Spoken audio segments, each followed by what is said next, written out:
Welcome, Cyclone fans, to the latest edition of the Nightcap. I'm your host and child producer, Aiden Wyatt, joined by Matthias Schwarzkopf. Matthias, how's it going? You're really excited to introduce me there. That was, I don't know. Were you Well, just hesitant? normally- I was going to say something dumb. Yeah, that's normally how the show starts. Honestly, so this is let's, this first night in a while. I haven't had anything prepared. I don't have any dumb facts. Don't have random facts. I don't have nothing. Nothing? We're Nothing going at in. all. We're going in at bareback. There it is. All right. With Matthias and I, we have the Wide Right 90 Light correspondents for wrestling, Jacob England and Sam Phillips. Guys, how we doing? What's up, guys? Now we got we had some minor technical difficulties, but we got them straightened out. So we could have been any one of us. Hard to say. No, yeah, we can't really pinpoint who it was, but we had to delay just for a slight bit here. Not a big deal. If I can figure it out, anybody can figure it out, as I always say. I don't know if that makes you feel better or worse. So tonight we brought Jacob and Sam here to talk some postseason wrestling as Kevin Dresser and the fellas are heading to Tulsa this weekend. Seeds just came out with it yesterday, the day before. Yeah, they came out Monday. Monday. Perfect. So yeah, we'll go through that, and I guess we get ready for NCAAs too. Before we really dive into, if we get into this really crazy, do you guys actually have predictions what's going to happen at each weight class, or you kind of have an idea? Because if you do, that'd be nice to kind of lay out there. Not that we're going to hold you by gunpoint if it doesn't happen, but I mean, we might. I've got an idea, but they'll probably change by the time I do the write-up later in the week. So naturally, they're not finalized. So it starts on what, the Friday? Starts on Saturday at 11 a.m. Let me pull up the schedule here. I just had that. Saturday at 11 a.m. And then that'll be on ESPN Plus. There's semis on Saturday night. That'll also be on ESPN Plus. Consolation on Sunday morning will be on ESPN Plus, and then we've got finals on ESPN2 at 7:00 on Sunday night. As long as it's not on Flow Wrestling, I'm all for it. You don't want to pay $150 to watch? No. I think we just had a conversation about that. Those communist bastards ripping off my money and making me pay stuff.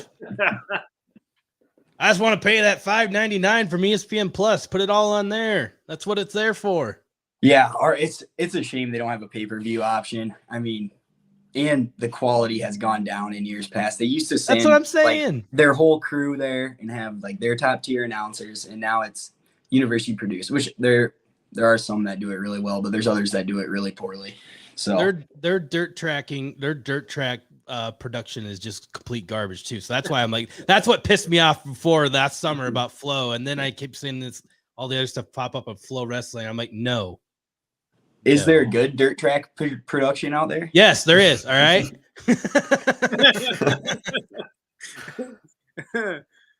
God dang it. All right, so where do we want to start with this thing? I mean, I guess you guys can give us both your overall feel of heading into this, because my initial, I mean, we talked about it on the nightcap a couple weeks ago before the UNI duel, and I kind of thought if they were able to beat UNI, and after kind of, Oklahoma State had forgetting his name, but he was in the car accident, and they kind of AJ Ferrari. Yeah, Ferrari. Knocked out for the season now. I mean, that kind of leaves them a little bit vulnerable. And then, Iowa State's probably wrestling their best as they have all year long heading into this. It's too bad that there was a little bit of a break before this, but I was saying that if they were to beat UNI in the duel, like, I feel like they would be the favorite to win the Big 12 championship. But I don't know if maybe you guys aren't thinking that way or not, but I'll let the floor to you. Jake, you want to talk about how you felt like the regular season wrapping up? And like momentum wise? Yeah, I sure can. I really thought that Iowa State turned it up the second half of the season. The first half with Iowa, it was actually, I thought it was going to be really close until that last match with the 285 with Sam. That was kind of a weird ordeal, but instead of letting that go and get to their heads, they actually started, getting better and better. I mean, younger Bastida was really turning it on. Sam Schuler is really turning it on. I thought Kaisen Terakina is actually looking really good. He's had a couple rough matches, but overall, I think they're doing really good. And, with Missouri and UNI being the last two meets, that really can help them out, especially on some things that they might have to work on, the Big 12 championship. But overall, I think that season was a great success, and Kevin Dresser should be very proud of these boys, and Iowa State as well. Yeah. It's kind of fun to be back, Yeah. after all these years of not really being back, but as an established program, it's fun to be proud of something like this. So 15-1 ain't bad. You take Iowa, the state of Iowa is a wrestling state. Yep. When you have a program that is not doing as well as the other two programs, it kind of becomes a sore thumb in the middle of the group. And we were getting pointed out constantly. And I'm thankful that Kevin Dresser took over and really worked on this program. And you can tell that these boys have fight. They really do. These young men fight constantly. And it can be extremely hard, especially with crowds that are watching you. So I'm really proud of them. And I think to your point about Kevin Dresser taking over, I looked it up, and Kevin Jackson's last year I think it was 2016, we went 1-12 in duels and scored 1 point in the NCAA championships. So to think of where we're at just 5 years ago to being at the top of the Big 12 feels good. Yeah, absolutely. And there's tons of people coming back too. I think the only two people I don't think will be coming back is Ian Parker and Jared Dagen. Marcus Coleman's already said that he's coming back, and then when he was being interviewed one time, and that's huge. You've got tons of underclassmen that are coming up. You've still got David Carr that's going to be back. I mean, they're going to be locked and loaded next year too. Yeah, and with more potential to grow. I mean, I've said it before too, but I mean, it just feels like they're not even at the tip of the iceberg of what they could be potential wise.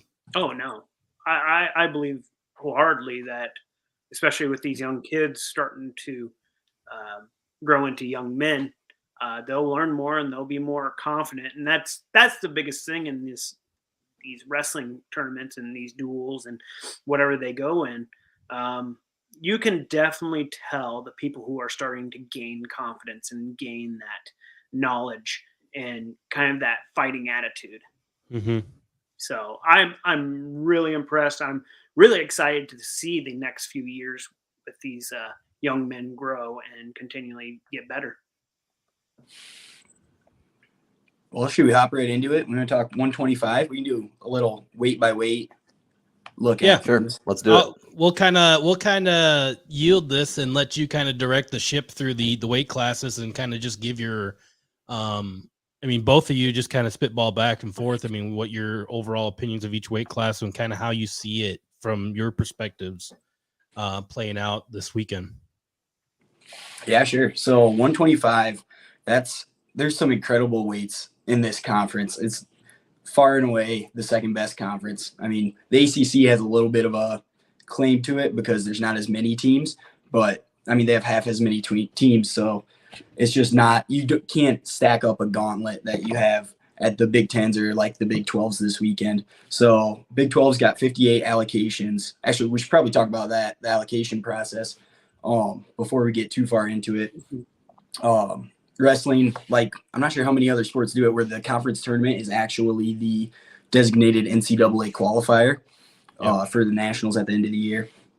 And so how wrestling does it is there is a allocation system, and each weight in a given conference is supposed to get so many based on the regular season performance of the athletes at that weight during the year.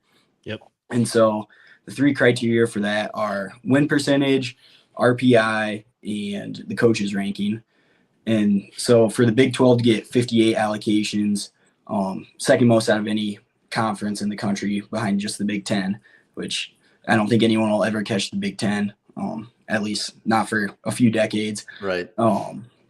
It's outstanding compared to where this conference was a few years ago. I remember, I think it was my freshman year of college, I went to the Big 12 tournament.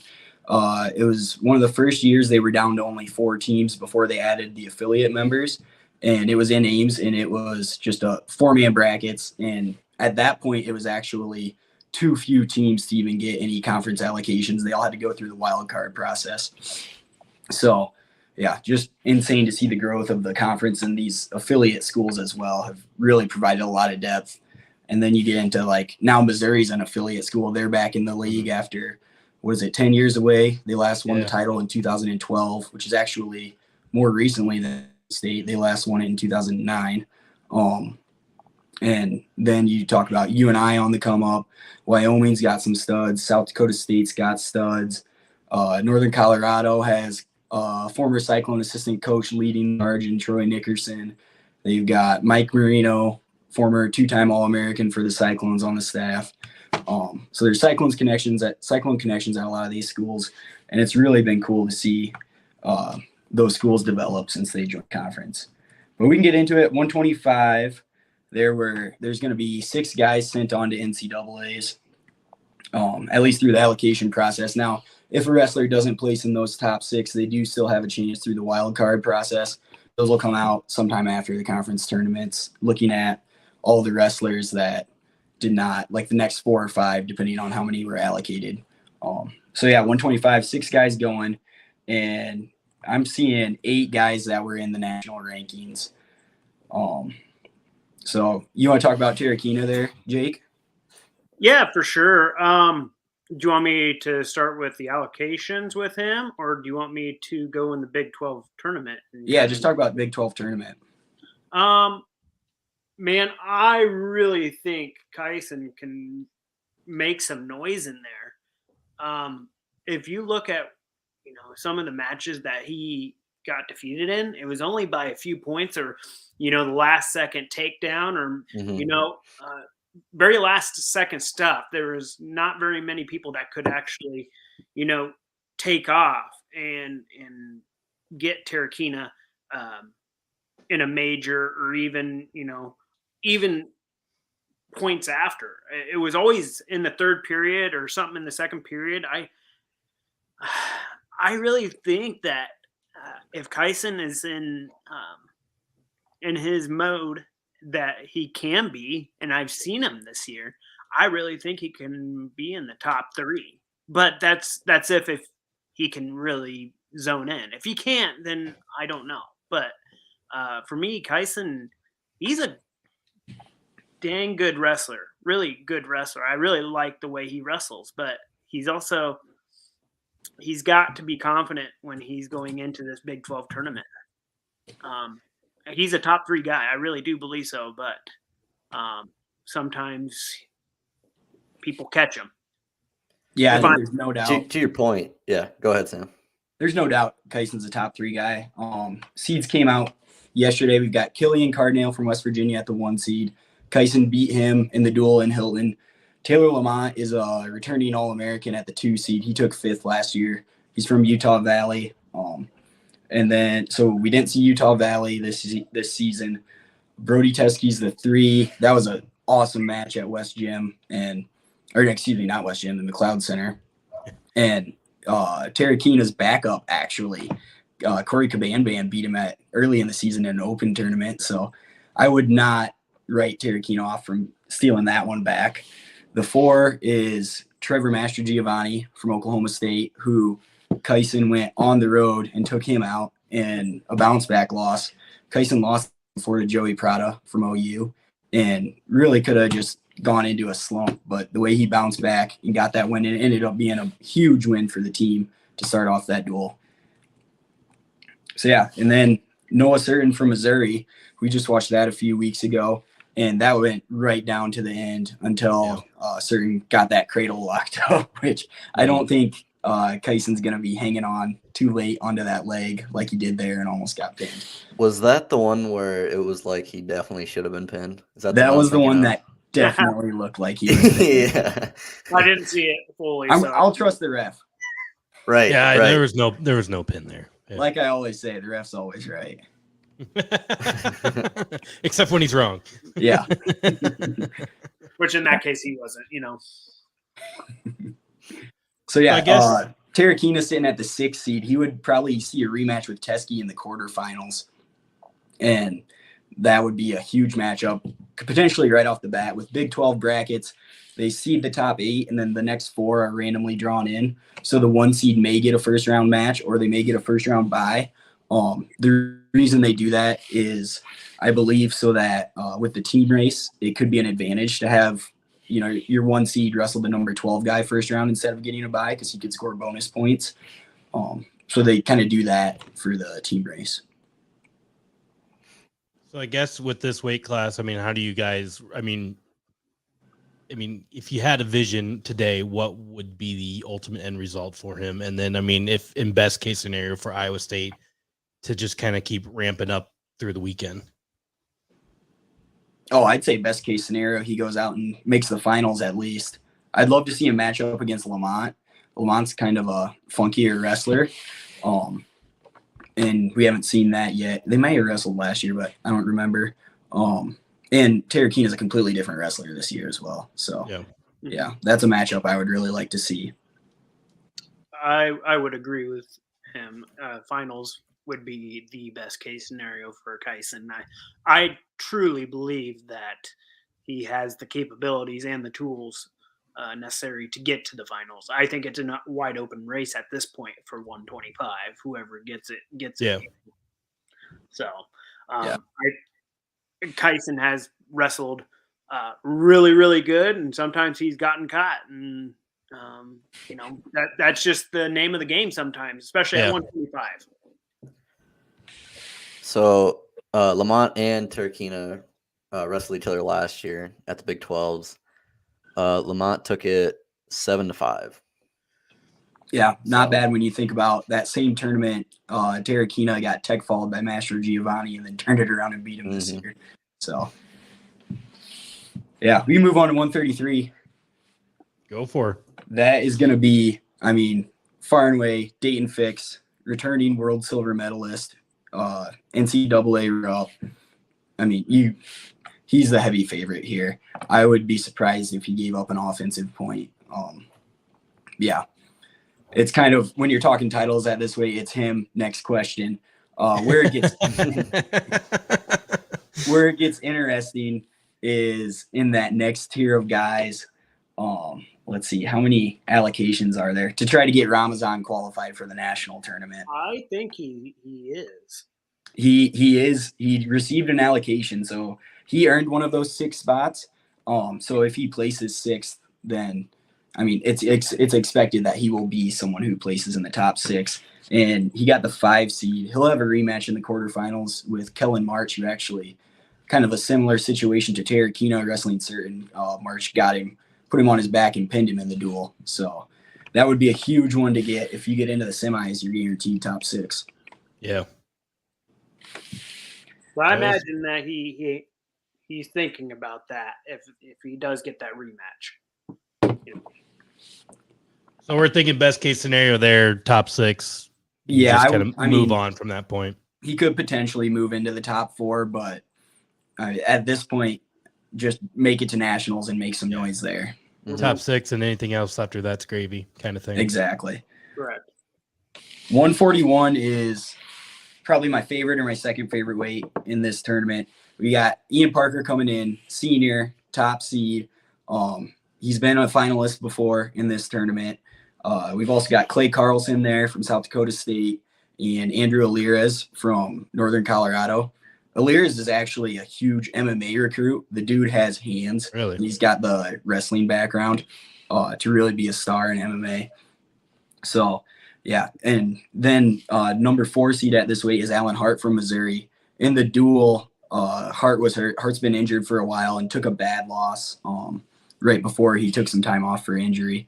So Hart beat Ian Parker last season. But you don't know a lot of these guys. The college season is so brutal. You don't know what they're like at this point in the year. Mm-hmm. So what's our, top seed Parker? good chance to take it all. I mean, that probably would be the best case scenario, obviously there. But I mean, is there the next guy that would be are we looking at potential upset anywhere there either? Yeah, so I think all those three that I mentioned have the chance to upset him. Those top 4 seeds could all walk away winning this weight, and there wouldn't be really anyone that would sneeze at it. There are 7 allocations at this weight, so he could fall a couple times and still be okay. Okay. Still be a national qualifier. I don't really see any way Ian Parker walks out of there not already qualified for nationals. But yeah, I think his eyes are definitely locked on the title. He hasn't really hit that much big name competition this year so far. So that's where you see like some rankings have him in like the 10 to 15 range and others have him in the 5 to 10. But if he wins this, he's going to be a top 6 guy heading into nationals for sure. Perfect. Like Missouri, that Alan Hart, in the Flow Wrestling, I just have it pulled up right now. He's nationally ranked number 8. Clay Carlson of South Dakota State's ranked number 4th, and Andrew from North Dakota or Northern Colorado is ranked 6th. So that tells you how intense the are. Yeah, there's 4 guys here that could be All-Americans. There's not like it doesn't seem like there's a whole lot of difference between all of them either. If they're all just smashed into the rankings like that as well. Yeah, especially with Hart being gone, and then Parker hasn't hit the 2 and the 3 seeds this season, so we don't have any matches from this year. Yep. 149. There are 4 allocations, and Jarrett Dagen comes in at the 3 seed. You know, he was an All-American his sophomore year. Definitely has not had the same results since. He's been injured so much. Yeah. And then this season, he's working his way back up, but he hasn't been on that level. But that unorthodox style really trips a lot of guys up if they haven't wrestled him before. I'll be interested to see how that works for him on seeing these guys for the second time in a season again. And then the year that he All-American, he wasn't supposed to All-American either. So he finds a way to peak at the right time. I think a lot of people, from what I've heard, some people enjoy watching Jarrett Dagen, and some people are like, God, I cannot watch this guy. I personally love watching it. He goes for that trip about 50 times each match. Yeah. He's so doggone tall. Yeah, that's the thing. He's probably one of the tallest guys in the country at 149. He's huge. For sure. And I would put myself into the camp that gets frustrated watching him. But I had a heck of a time watching him when it was working against Missouri. So, well, that was probably one of the best matches he had. I was so impressed with it because he kept on going. And that Josh Edmond is so strong. I could not believe he could get through all of Dagen's, how he tangles him up. Josh kept on just breaking through like vines almost. Yeah, so Nathan Brown wants to know if you guys think that Dagen has enough left in the tank. I think he does. He's been wrestling really well in the second half of the season, particularly. His losses, his conference losses were to the 1 seed Caden Gefeller. That was a sudden victory loss. And to the 2 seed Willie McDougall from OU. That was also a sudden victory loss. So as much as I'm afraid to make a prediction about Jarrett Dagen, it would not surprise me at all. Or it would surprise me, but it's definitely in the realm of possibility that he gets a Big 12 title this weekend. All right, jot that down. He said it live. We have video proof. Lock it in. He actually has ability to do it too, and the reason why is that Missouri match. I really thought that Dagen was going to lose that one for how tough Josh was, but Dagen showed me a different type of person whenever he got done with that match. Yeah. Do we have to talk about 150? Yeah. Do we need to talk about it? David Carr. Can you explain 157 like I'm 5? Yeah, David Carr. All right. Next No, there are some good kids at this weight. Jared Franick, North Dakota State, gave Carr a pretty good match in the duel. Wyatt Sheets, Carr got the major. Sheets has actually been banged up. He's missed some time, and there's talks that Sheets will actually injury default out of the tournament, which would be a huge blow to Oklahoma State's run at the title. They're going for their 11th straight title. So Yeah. they've got a couple guys that are banged up. They're already missing Ferrari. So we'll see. It'll be interesting to see what Sheets does. I was surprised here to see Justin Thomas get the 6th seed. Probably not many people watched that OU duel because those money greedy bastards put it on their own service that you had to pay for. Me and a couple buddies paid for Sooner Sports, I think. Yeah. Is what it was called. Did you remember to cancel your subscription? Yeah. Is that what they did for their football game one time too? They put it like against for like the Army game, and then people were showing it on Periscope, I think. And it was like $49.99 to watch this football game. Yeah. Is Periscope even a thing anymore? Yeah, we're on it right now. We're live on Periscope. Don't disrespect the Periscope, man. Is anyone on Periscope? We just lost our sponsorship. So yes. Yes, here's the thing. Noted. For next time. Note jotting right now. So yeah, in that match, Justin Thomas made it close, but he stalled for the first 6 minutes of that match, and then Carr was like, "All right, you're not gonna wrestle hard. I'm not gonna wrestle hard. Two of us." He's like, "You want to be defensive and try to squeak this one out? Like, it's not gonna work. I'll play your game and I'll still win." But yeah, David Carr, you talk about him. He is in the running for the Hodge Trophy, which is the Heisman Trophy of college wrestling. Yep. I think he should be a finalist should he walk away from nationals undefeated. It'd be a little surprising to see him win. He's definitely an underdog with Gable Steveson. Obviously winning the Olympic title this past summer and going for another collegiate title this season. But he's been looking for bonus points all season. And if he can rack them up here, that would be a huge help to Iowa State. I mean, this team race is very likely going to come down to bonus points.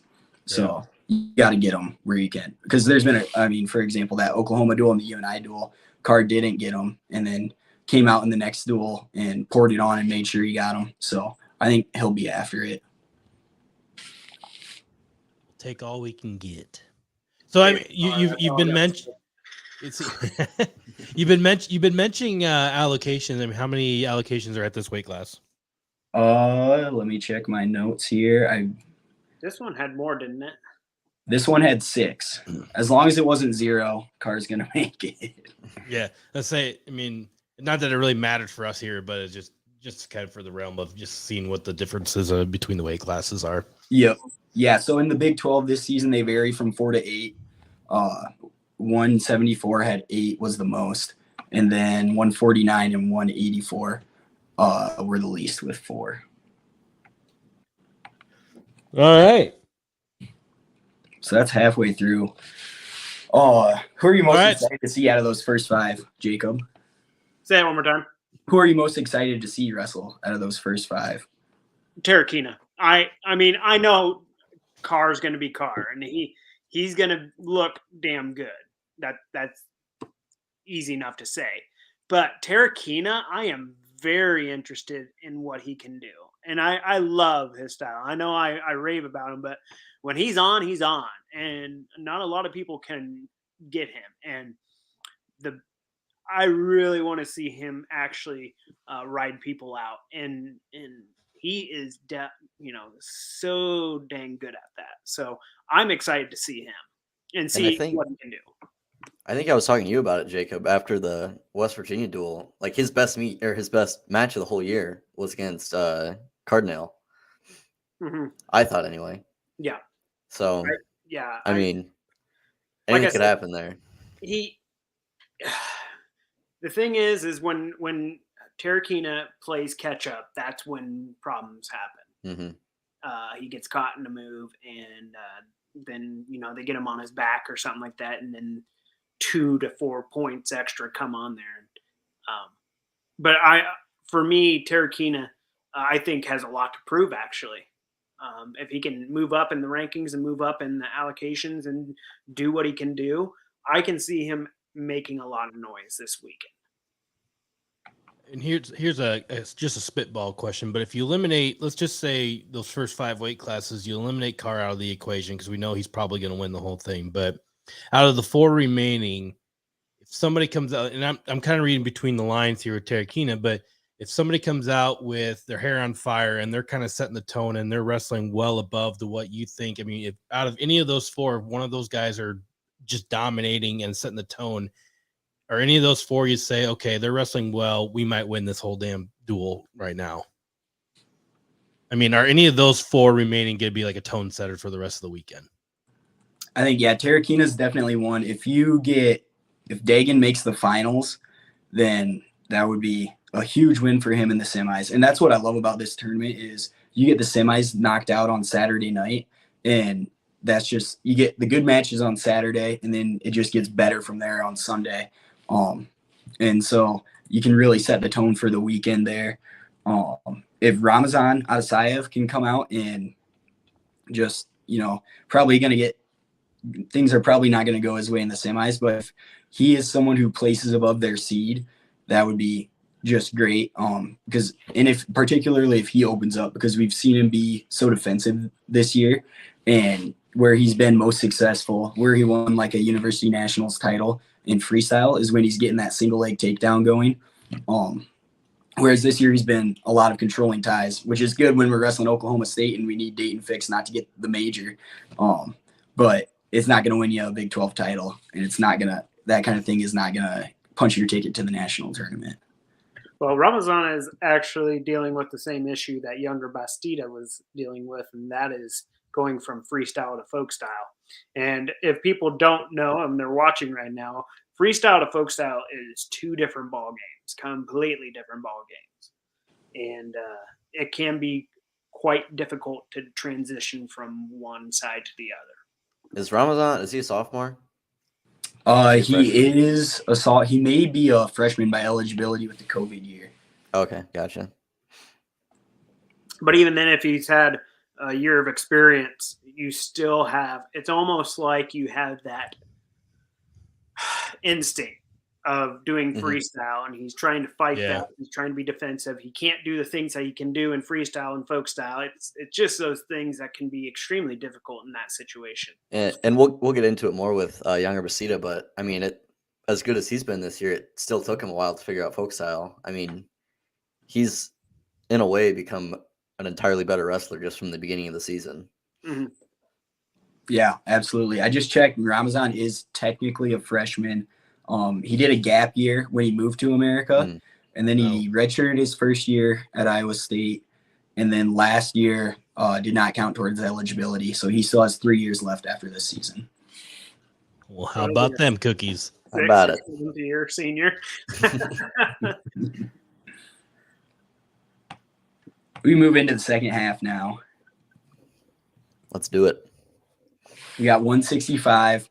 Iowa State's got Isaac Judge out of South Tama, and he's had his ups and downs this year. So this is a really tough weight in the Big 12. You look at where the Big 12 only got 4 allocations, and both of them really shocked a lot of people as 165 and 184.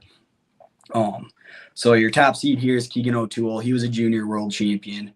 He's from Missouri. We saw that match a couple weeks ago. O'Toole is unreal. The guy is just so good on top, so good from neutral. He's going to be really tough to beat. He'll push for a national title for sure. He's currently ranked number 2 in the country by most people. 2 seed is Peyton Hall, and that's where you start to see that glimmer of hope, especially with Judge being the 7 seed. And so those two would match up in the quarterfinals. And that match on Saturday in Hilton Coliseum against West Virginia a few weeks ago came down to a takedown. Judge was in on a leg in the 3rd period, and I thought he was going to get it. You just got to hope that he peaks at the right time. Yeah. Mm-hmm. But even if you get that, you're in the semi, so you're guaranteed top 6. You're still going to have to win another match to guarantee your spot at the national tournament. If you don't, then we're still looking at getting wins to build your case for one of those wild card spots. So 3 seed Austin Yount from UNI. That was close through a couple periods, or a period and a half in the duel, and then Yount poured it on. Yount is one of the most improved wrestlers in the country this season, and especially in this conference. His development has just been unreal to watch. He's so dang stingy on his feet and just wicked tough on top. And then the 4 seed is Travis Whitlake. He's also banged up. Another one of those Oklahoma State guys that people are kind of thinking might just injury default out and try to get the wild card rather than risk getting hurt worse. But Whitlake he got 4th at nationals last year. So even if he's banged up, he's going to be a tough out. And then minus the Ferrari injury, does Oklahoma State have an athletic training department down there? It sounds like they don't. I was gonna say, I don't think there's a. Do they fire them in the off season, or what's you guys go heal your own injuries? They've gotten the injury bug. I can't think of another team that's gotten the injury bug like them. Well, especially when you turn it, think about your best wrestler trying to pass a few cars over a hill. Mm-hmm. That doesn't turn out too well either. So yeah, if you saw his car, looks like he was lucky to be alive. Yeah, terrible luck for them. So yeah, I think Judge, you gotta really be gunning for. Well, he's got to win his first match anyways, but you got to be gunning to take out Peyton Hall and see what you can do to punch your ticket. So what Sam was kind of saying, it's kind of crazy how they only gave 4 allocations to this weight class. I'm going to give you just some Flow Wrestling national rankings. I just have that opened up right now. Ooh. But carry on. O'Toole from Missouri is ranked 3rd. Peyton Hall is ranked 14th. Austin Yount is ranked 15th. And Travis Whitlake is 16th, and Luke Weber of North Dakota State 17th. So there's 5 ranked people and only 4 allocations right now. Yeah, that's crazy. So I mean, how realistic could they get multiple wild cards in that weight class though? It does happen. They're pretty stingy about giving out wild cards to guys who were not the next placer after. Okay. That's one of the criteria they've looked at in the past. So if you lose that consolation semifinal, that 5th place match, obviously it's going to help for the team race. It's also going to help for just getting your spot at nationals and earning one of those wild card berths. It's kind of more like what have you done for me lately wild card rather than what you did 4 weeks ago. Yeah. They do weight it that way when they look at your conference tournament performance. So Isaac Judge does have a chance, but he's got to wrestle like he has his hair on fire. Yeah. Very well. All right, we move on to 174. This got 8 allocations. It's interesting because this doesn't have the top end talent that national champion contenders that some of these other weights have, but it's just crazy deep. So Dustin Plott is the 1 seed for Oklahoma State. He's ranked number 10 in the country. Cade DeVos is the 2 seed. He's ranked number 12. And then Anthony Mantanona actually got the 3 seed. He's ranked number 19. That was one of the seeds that really surprised me, but he got some matches here and there in the conference matches. But Joel Devine beat him in that Friday night duel at OU. So, I mean, there's some depth to this weight, and there's, Plott and DeVos are definitely the favorites. DeVos is actually a Des Moines Metro kid, wrestling for South Dakota State, which is pretty interesting. If you look at the teams with the most Iowa high school wrestlers wrestling for them, UNI, Iowa State, and South Dakota State all have more than that other school that likes to claim they're the pride of the state. Simpson? Yeah. Oh, we're not talking about no. Simpson. Oh, funny story. I actually am neighbors with the Simpson coach, wrestling coach. Small How about world. them apples. Yeah. So funny you say that. Well, I look forward to his next duel at Hilton Coliseum where he looks I to stake can't his wait claim. to tell him what you just said. So yeah, I mean, Divine is the 7 seed here, which it's still slotted to get qualification for nationals, but he could place well above that. He's beaten the 3 seed. Lance Runyon from UNI is the 4 seed, and that was decided by a stalling point with 10 seconds left, 5 seconds left. So that could definitely go the other way. Hayden Hastings from Wyoming is a super tough wrestler. That was a close match out on the road in early January. Peyton Mako, I was surprised to see the 6th seed, but he's been in and out of the lineup for Missouri. Their backup actually did just about as good, but it looks like they're going to send Mako to the Big 12s. So yeah, Divine, he'll match up with DeVos in the quarters and just be 2 Iowa kids going at it. So you might as well throw out the seeds when that happens. So what's the best case scenario here? I mean, obviously, it sounds like he's going to get in nationals, so we can kind of scrap that off the plate. But I mean, if you had a percentage point of how he placed top 4, top 2, I mean, what are we looking at here? I would be surprised to see a finals run, but I could definitely see him taking 3rd. That's probably his ceiling. But yeah, I think I really have a hard time seeing him getting outside of the qualification. I mean, realistically, if for people who don't follow the wrestling really closely and then the point scale for, building up to a Big 12 championship, but I mean, if you had to say, okay, to the average wrestling fan, Iowa State has to win this many weight classes to be a Big 12 champion. Obviously, there's a lot of other factors, placing up the 3rd or whatever it may be, get those points that way. And then obviously the bonus point factors. But I mean, if you had to win how many weight classes, I mean, if you would say Iowa State wins 3, they're in good position. I mean, what is that number? Yeah, I'd absolutely say 3 would put them in good position. Oklahoma State had the most number 1 seeds. They got 3 of them. But if Iowa State can take 3 weight classes and then they have more depth behind them as well. They're the only team to have everyone seated in the top 8. Oklahoma State has with Ferrari gone, their 197 pounder is actually on their roster as a 174 pounder. So you don't expect him to score many points for them.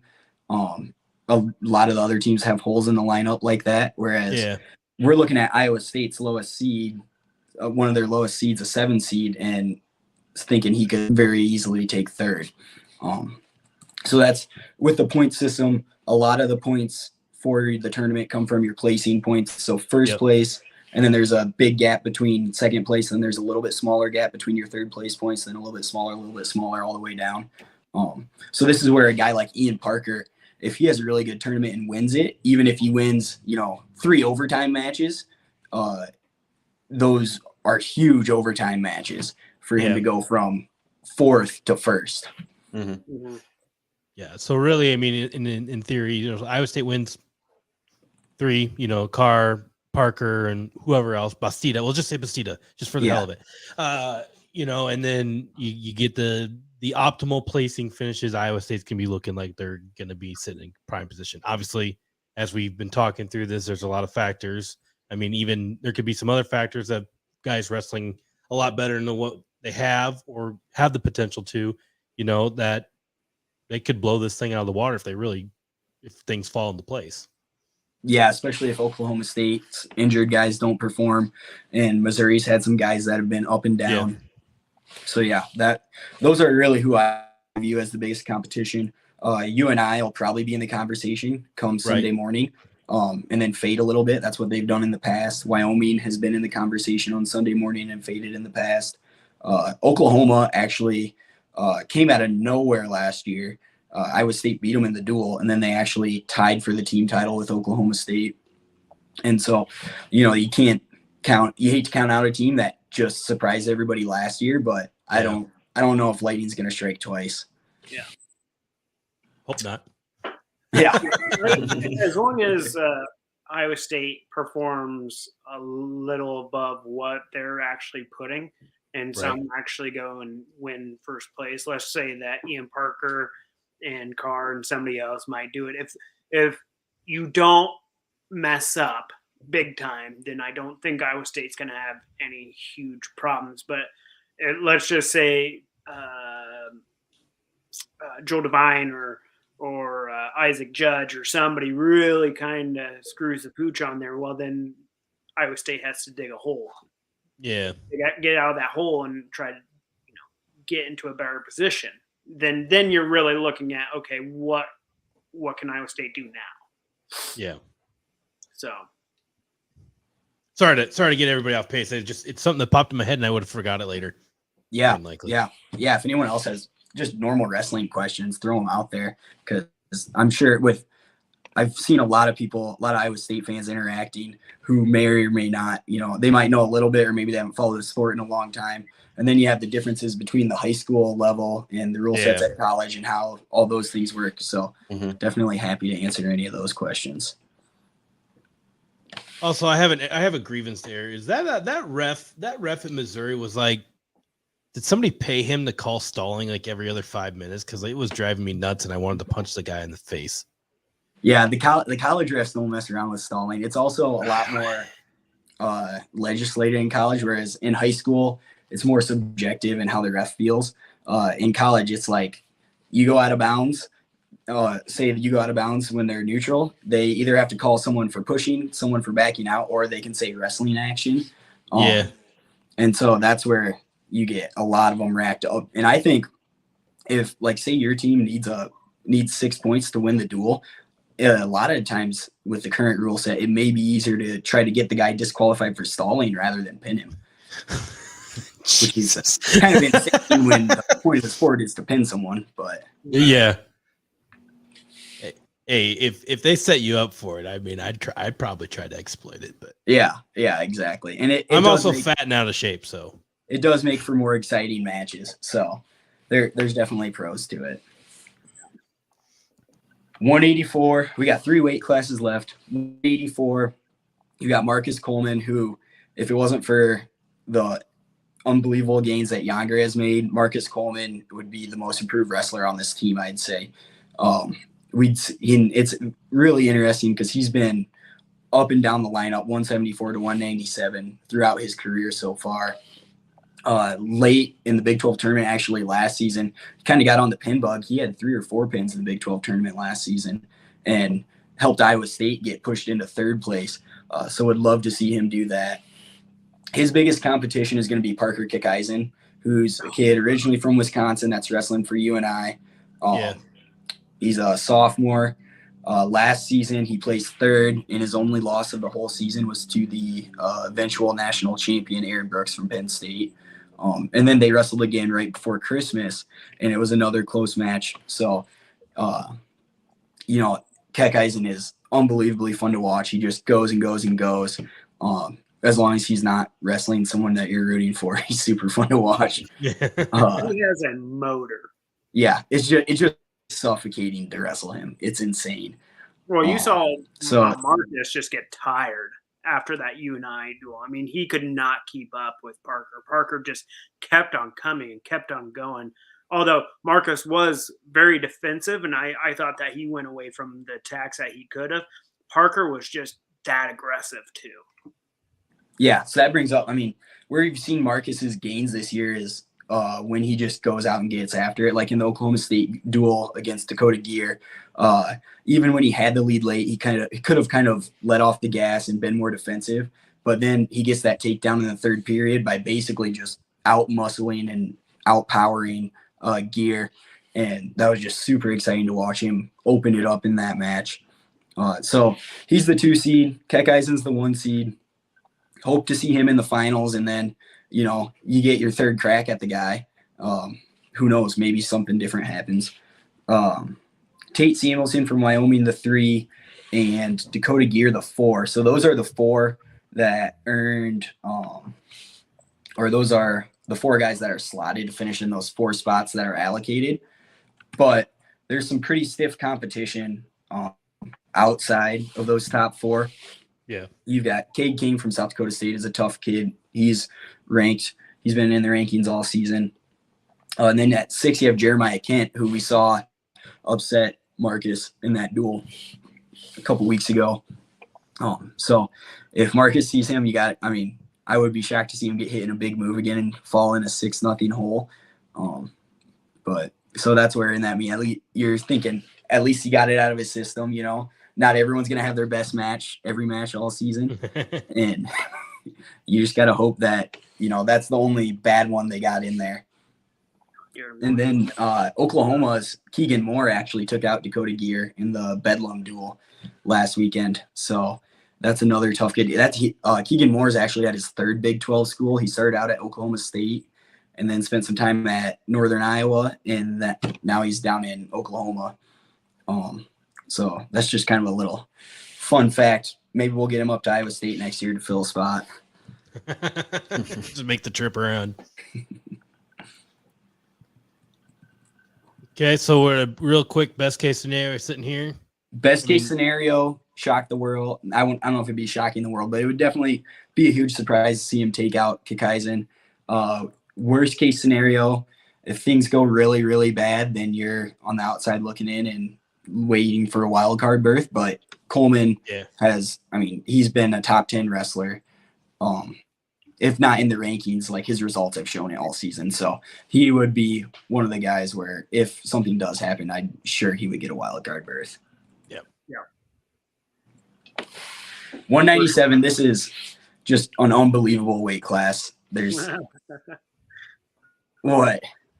Oh, just go on. Just tell them how unbelievable it is. I'm looking. It was almost like it was like a little bit of a nervous chuckle there. I don't know. Let's just say, go ahead and tell them how tough this is, because this is a younger Bastida is dang good, but these Big 12 wrestlers, this weight class is just unbelievable. This is one of the best weight classes the Big 12 has seen in a very long time, potentially in the history of the conference. Yeah, just because, especially with there being so many more teams in the conference, you can build depth that wasn't possible before. Even with the returning national champion AJ Ferrari being out for Oklahoma State. You have Stephen Buchanan, the 1 seed, Tanner Sloan, the 2 seed, returning All-American Jake Woodley, the 3 seed, Younger Bastida, who has won junior world medals, the 4 seed, the 5 seed, Missouri's Rocky Elam, who has won a junior world title, and the 5 seed in his own conference tournament, and he has a world title to his name. Just wild. And then you have Ferrari was number 1. I'll give you just the rankings and kind of just think about this. So Buchanan is ranked number 2. Woodley is ranked number 6. Bastida is ranked number 7. Rocky is ranked number 8, and Sloan's ranked number 16th. So this is tough. So what's the allocation looking like on this one? So there's 7 allocations. So we're looking pretty good. And the other thing that makes me feel more comfortable about this weight is Younger last season, you saw him make mistakes just because he wasn't used to the folk style rules. Mm-hmm. And it happened in that first tournament. He took his first loss of the year way back in November. And then other than that, it's definitely influenced his wrestling, I would say, where he doesn't have as much folk style savvy, but he's also done things basically just to prove that he can and that he has improved in those areas. And he hasn't made like what you would call freshman mistakes. Yeah. Since that first match way back in November. So yeah, let's see. 7 allocations. You've also got Owen Pence in there. He penned the number 1 seed Stephen Buchanan earlier this season. So he's got potential to make some noise. Alan Clothier from Northern Colorado is in the 20s in the rankings. Evan Bachman from Utah Valley has been in the rankings. So there's definitely some depth. You're going to want to watch every round of this weight. So yeah, basically I'm reading this as survive. yeah. Surviving. I mean, anything you do is going to help your seed at nationals. Yeah. Tremendously. You can really, because even on this with Ferrari out now, on the national scene, there's 15 guys that could make the national finals at this weight. This is just an incredible weight class in the country and in the Big 12. So it's going to be one of the most exciting ones for the rest of the season. But we've seen Bastida take out many national ranked, top 10 people. Yeah. Constantly. I mean, his win against what's his face Warner from Iowa. Yes, that was incredible. Like a top 10 Hilton Moan I've been a part of in my life. It was unbelievable. That was electric, and they need to not deduct team points for throwing the headgear. Hey, that was worth it. Also, Jacob Warner, there's nothing he hates more than the other guy celebrating and making him stand on the mat after a loss, because he ran up to Younger and like slapped his hand and ran back, and then he did the same thing when the Nebraska kid beat him a couple of weeks ago. If that was me, I'd be that petty guy, and just every time I'm going to beat this guy, and I'm going to celebrate as long as I can. Yeah, make him stand out there, especially in your own arena. I'd grab it and just try to shake for just a minute, or just like don't let him leave. Just don't let go. Yeah. And make eye contact and stare at him in the eyes. just like I defeat. Make it awkward as possible. But then I mean, even the number 1 seed Buchanan, he's taken that loss to Pence, and Younger took him to overtime at 7,200 feet elevation, and then he was up by 2 takedowns, I think, in that match before he got beat. And that's where you see the improvement in Younger again. The Missouri duel a couple weeks ago. Later, it was Younger's conditioning that won in the match. Yeah. So just really cool to see his improvement. He's got to be the most improved wrestler in the country. And I don't even know who else you could put in there. Nathan says that we need to teach Younger a TikTok dance. Just to dance on him next year. You go find him on campus and teach him, Nathan. Say, Nathan, I don't know I'm pretty sure Nathan, I'm pretty sure you know some dance moves. I think you can just take care of that yourself. You seem like a pretty good candidate just to take care of that. And I'm sure you'll be pulling tacos out of a bag or something like that while you're doing it. I can just see that happening too. Nathan's a taco obsession person. He has hidden tacos. He had a sling during tailgate. Hell yeah! And he was putting. He said he was gonna put some tacos in his sling. Like, he's just crazy man. Random fact. All right. Speaking of tacos, let's talk about heavyweights. Yeah. Yeah. Speaking of tacos, let's move to the heavyweight. Great segue. Speaking of Estos, thanks for the sponsorship. We'll thank him at the end of the show. So I don't think these guys are allowed for the all-you-can-eat tacos at Estos. But we've got Wyatt Hendrickson from Air Force. He's clearing away the favorite at this weight. We saw him wrestle in Hilton. He's just an animal. He's only a sophomore, I believe. Another guy that's improved a bunch. You might not see him as high in the rankings as you would expect for someone with his record, but that's because he hasn't had a chance to wrestle a lot of the top tier guys because they're in the Big Ten, and Air Force doesn't wrestle many Big Ten schools. So kind of a victim of his own schedule, nothing he can control. Otherwise, he would be a top 6 or 7 guy, I think, anywhere in the country, or any ranking service in the country would be stupid not to have him there. 2 seed Zach Elon from Missouri. He's brothers with the 197-pounder. Him and Skyler, we saw, had a really close, boring match in that duel where we were all just happy that Sammy Skyler was not giving up bonus points. Yeah. And so would definitely like to see that one where they're both letting the fur fly. 3 seed is Sam Skyler, and we have 6 allocations at this weight. So there's definitely some room for error, but I mean, it's heavyweight. Just about every match comes in the margins. So that's something that really gave me, confidence in Sam Skyler's performance this season, is he won like 4 2-point matches in a row against ranked Big 12 opponents. What weight is Skyler wrestling at? I don't know what he's actually weighing. He's a small heavyweight. Because I know, like, on the broadcast this year, they've talked about it quite a bit, and they bring up David Zabriskie every time. Yeah. Who was wrestling at like 230 or something like that. I think he's around 235, 240. Is he? I would assume he's in that Zabriskie range. Zabriskie kind of came at a weird time where you saw some slimmer heavyweights win it because they could move. But now we've got all these just freaks like Gable Steveson who are enormous and they can still move. Right.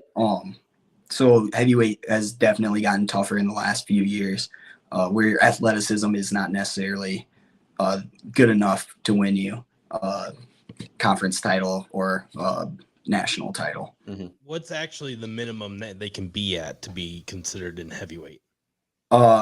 College, I'm not sure. I know in high school you can bump up one weight class. So if that's the same in college, you would have to weigh 185 or 184.1. And so there have been some duels where I've seen small guys thrown out there. You may actually be able to bump up 2 weight classes in college. Someone's gonna have to fact check me on that, but yeah. Yeah, but who would want to do that? Yeah, say you said it on the internet, Right, so I have to believe it at this point. Yeah. Like, hey, by the way, I know you're wrestling at 184 or whatever weight. We're gonna have to bump you up to 285. And Guys who could be 100 pounds heavier than you. Yeah. I'd be like, True. I forfeit. I go. So yeah, after that, you've got AJ Nevels from South Dakota State, Mike Wolfgram from West Virginia, Brandon Metz from North Dakota State, and then Luke Serber and Josh Heinzelman from the Oklahoma schools.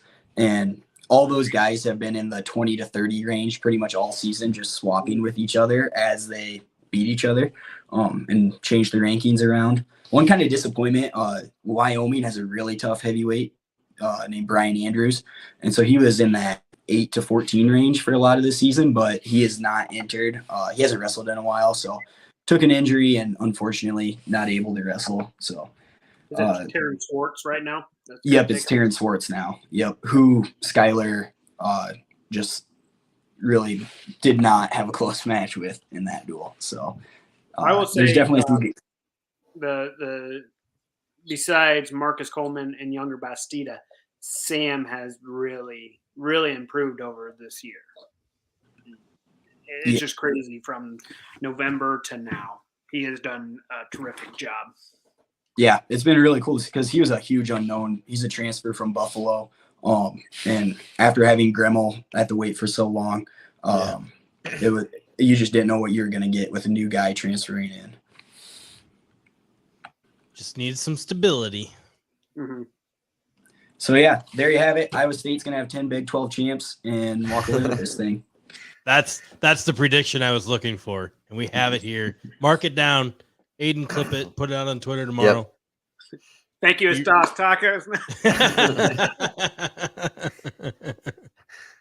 So, so we've gone through all the weight classes. I mean, do you guys feel pretty good? Or, where's your mindset right now about like how by the end of the day Sunday that Iowa State is a Big 12 champion, team champion? Do you feel good about it? Are you hopeful? You're probably hopeful, obviously, but I go to a football game and I can say, Iowa State's going to win this football game no matter what. Screw freaking Kansas. We're going to win this. Whatever. But obviously, wrestling. There's a lot of factors into this thing. But what's the mindset there for both of you?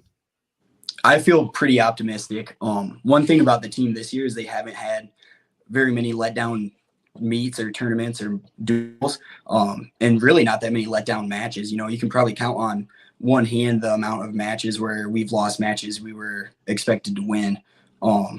And so that's something that really, the steadiness of this team, whereas in the past we've had wrestlers that were up and down, really makes me feel better about the consistency that we can put out at each weight to bring in a team title. Mm-hmm. Yeah, I feel the same way. I feel pretty optimistic. As long as we don't have a big letdown, I think we can get it. I think we can get this Big 12 championship title, but that's if we don't have any letdowns. And to be honest, everything's kind of scattered right now, especially like I'm looking at rankings. I'm looking at people that in the spots And it's not like there's a dominant. Yes, Oklahoma State has 3 first place place allocations, but Iowa State is consistently up there. Yeah. I mean, consistently. And I really, really do believe that Kevin Dresser will have these boys ready to go. Yeah, I think Missouri's the biggest threat. Oklahoma State's the biggest question mark.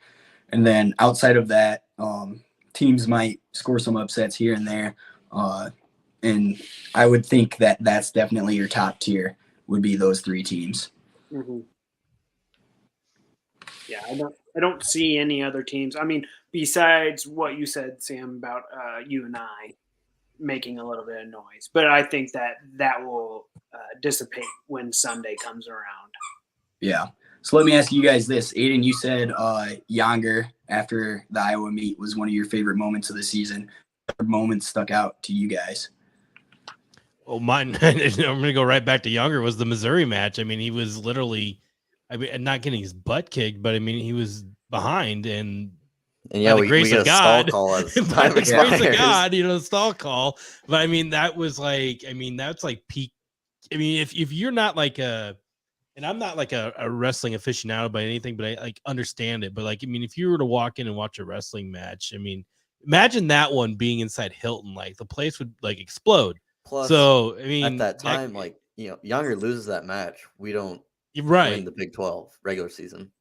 So that was like, it was kind of like a season on the line moment. Not really, but it's like a pivotal moment that you could go back and like maybe after next year and be like, okay, Iowa State they won another regular season Big 12 title, and maybe they won the postseason too. Like, you can go back to that moment. Like, that's the time that everything flipped for Iowa State to become that next level of the program with Kevin Dresser. Yeah, absolutely. It could be something you look at. Not to make it sound like a colossal moment of everything, but that's like, it could be that. Yeah. When you look back in the scheme of things, it'll be bigger than it was. Right. Yeah. And Younger is just such an electric factory. I love the video of Metcalf telling him to keep his headgear on after that. And I love his cyclone spin he does after big wins. He's just, it's a high energy guy that, like, if you like, I keep going back to like not watching wrestling much, but it's just like somebody you can get behind and follow. I mean, obviously he's going to win and you could root for that easily, obviously, but this is the guy that just comes out with his hair on fire. And I mean, he was scoring 82 points in a matter of 3 matches. I mean, that's just like beating the shit out of people. So, I mean, it's just, that guy has so much potential that's going to come down the line. Like, what's it going to look like in a couple of years? Or, it's just going to be nuts. In the wrestling world, you're talking about how electric he is. I would call it explosive. Yeah. That's a term in wrestling where every single time somebody takes a shot, you want to be explosive. You want to hit them right in the stomach or in the hips every single time and make them feel it. And you can see every single time Younger Bastida goes and throws them hands up and grabs his legs, it is a shock to them. I think that they're just so surprised how deep Younger can get in. Yeah. Yeah, even another Younger moment was in the Oklahoma State duel against someone he was completely overmatching. And there's that video of the photographer for Oklahoma State just being like, what is going on here? And even when they knew they were going to lose the match, they didn't realize it was going to be like that. Yeah. A couple other moments that stuck out to me in that Oklahoma State duel, David Carr getting the major decision with the super duck as time expired. Mm-hmm. Just one of the prettiest moves in wrestling. Looks so cool when it works. And, to get the major decision in a duel where at that point we thought we needed that bonus point to win. And then Ian Parker with the comeback victory at UNI. I mean, talk about resiliency from a senior, going out there and getting beat by a freshman. And then he just comes back and saves me from when I am in the danger zone and just not feeling good about the meet. And Ian Parker completely flipped things around. So those were 2 that stuck out to me. And not to bring it back to Bastida all the time, but but so at the UNI duel, UNI fans were getting so pissed at their 97 wrestler. Move your feet! He can't take you down that many times. I would simply not get taken down if I wrestled Younger. Right, exactly. It's that simple. But just goes It to was just show, I every mean, with the time. amount of points that he puts up, it's just like, in the Missouri match, it's just like a case in point. It's where he may be down, but he's not. I mean, the guy that he's wrestling can't just put it away because he's going to keep coming. Yeah. He's got that. He's got that motor. ESPN said that he had 80 some points in the last, I don't know, Yeah. 5 matches since before the Missouri duel. Right. Like in the last 4 or 5 matches. It was either 82 or 84 or whatever Yeah. it was, but it's just like insane amount. Just dude was racking it up.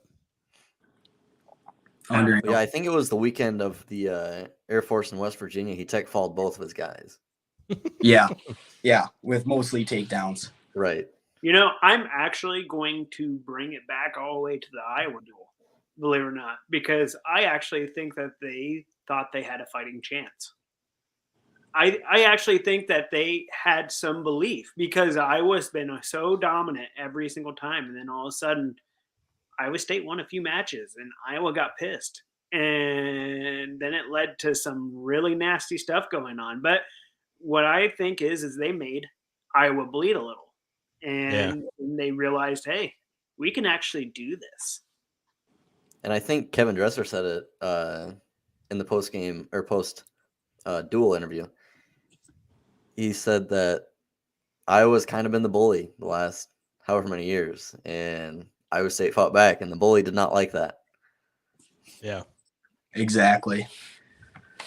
Yeah, now it's time to go bully some other teams, Big 12, go get a title. I was saying we won it in 2009. We had to share that one with Nebraska.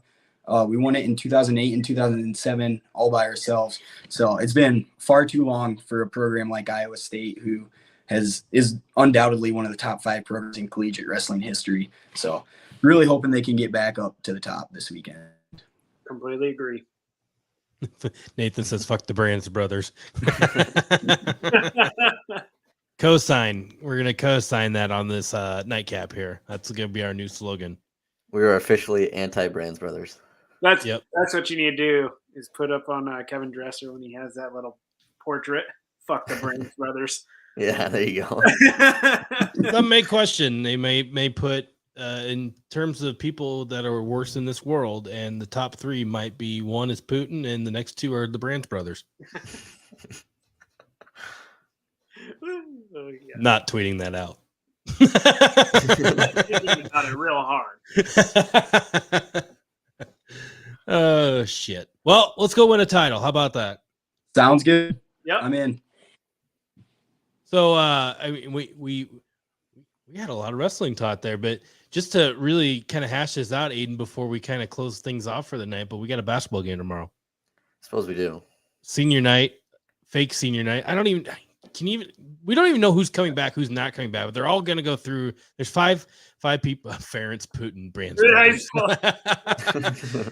Oh, Jesus.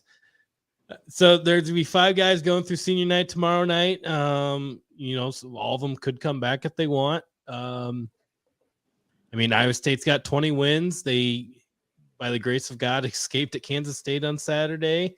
Quad 1 wins are up to 9 now? I think so. Yeah. So, I mean, they're solid in the NCAA tournament. Now it's just to kind of fight for that 6th seed and just kind of hope and pray for that. Oh, you're talking, okay.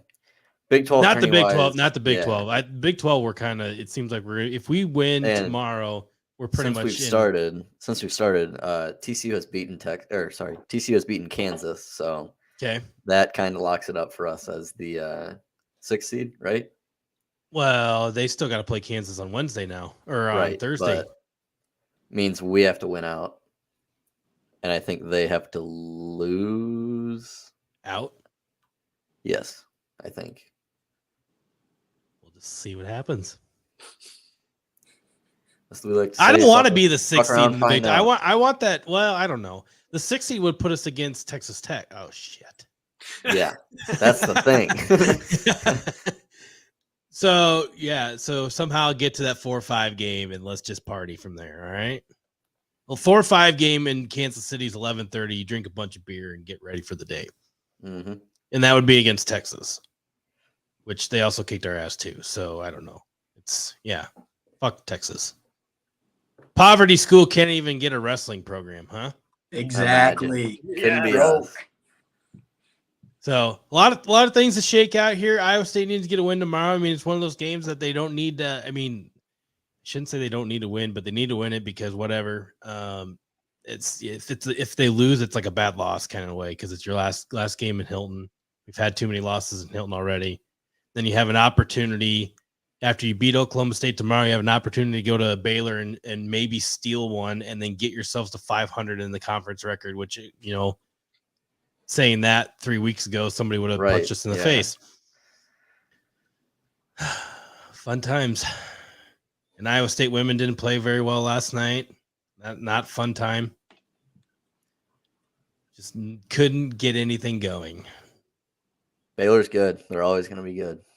Even when you live and die by the three, things like that can snowball pretty quick. We've seen it. We saw it with the Hoiberg years. Now we're seeing with these ladies that just can shoot lights out, but one thing damn is, if you do, damn if you don't. Season isn't over. I mean, they still probably going to end up. We'll be another shot at Baylor. Yeah, we'll have another shot at Baylor. We're going to host at least 2 NCAA tournament games if we win the first one. There's no way that we end up lower than 4 seed. So don't count your Twister sisters out now. I wasn't. No, I'm not saying you specifically, but if you want me to single you out, I can. No, let's not single me out for nothing. I have a lot of crazy takes. Have you guys? Boy, they really put Final Fours this year. I do not know. Or are we not getting that far ahead of ourselves? Oh, I don't know. I'm not getting that far. Right now, what are you saying? It's in Minneapolis. Could turn into Hilton North. Yeah, that would be sweet. Yeah. Well, I know there'd be a lot of fans going there. As an Iowa State fan, putting the cart before the horse, that normally goes well for us. We've done that before. Football season this year, right? Well, what about your basketball predictions, Matthias? Well, I haven't publicly. I mean, I didn't really repost my Big 12 one, so we won't talk about those ones. But we'll take the preseason ones, and run with it. So you guys, so as we wrap up here, anybody else have any final parting shots? I mean, Nathan's already put the Brands brothers in the same realm as Kirk Ferentz and Putin, so he's got his final shot. And anybody else have any final parting words as we kind of wrap it up here for the evening? Just make sure to tune in ESPN Plus this weekend if you're bored, looking for some good wrestling to watch, and then ESPN2 on Sunday night. Absolutely.